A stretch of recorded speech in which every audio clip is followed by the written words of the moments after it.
Now, will you notice this? Verse 1, Then Pilate therefore took Jesus and scourged him. And friends, may I say this? That if Jesus is innocent, he should be turned loose. He should be made a free man. If he's guilty of the charge that was brought against him, then he should have been crucified. There's no middle ground. To scourge Jesus was entirely unlawful, and it was entirely wrong. But he thought this would placate them. And we are told, and the soldiers planted a crown of thorns, put it on his head, and they put on him a purple robe.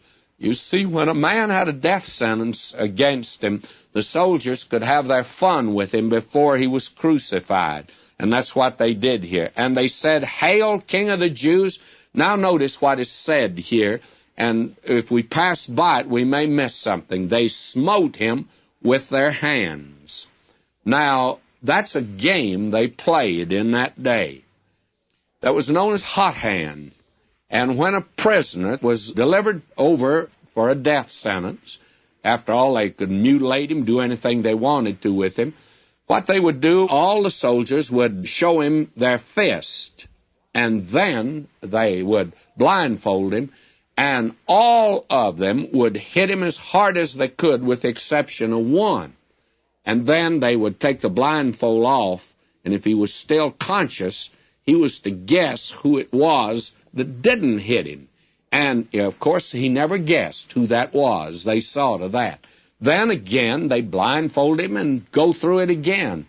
Friends, when they got through with him, he was beaten into a pulp.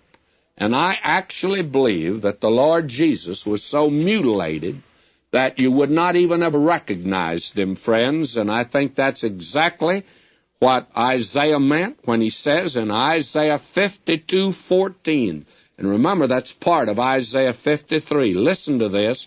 As many were astonished at thee, his visage was so marred more than any man, and his form more than the sons of man. The Lord Jesus was marred more than any other person. I had an officer of my church who was captain of a fire department in Nashville, Tennessee, and he was out early one morning on a call, and he went along sitting on top of the ladder rig, and a milk truck crossed in front of them, and they veered to miss it, and it flipped this truck over, and it dragged these men that were on top. I was called early that morning. I went to the hospital, and I walked in and looked at this man, and as I looked at him, I did not even recognize him. His face did not look like a face. It's just a hole where he was breathing. That was all I could I couldn't even see an eye of him, couldn't tell what was his nose. And as I stood there in astonishment looking at this man, I thought of this verse. Jesus was marred more than any man. So he must have been marred more than that man that was there. It's difficult for you and me to really understand. I think it was shocking now when they took him outside and the crowd viewed him again.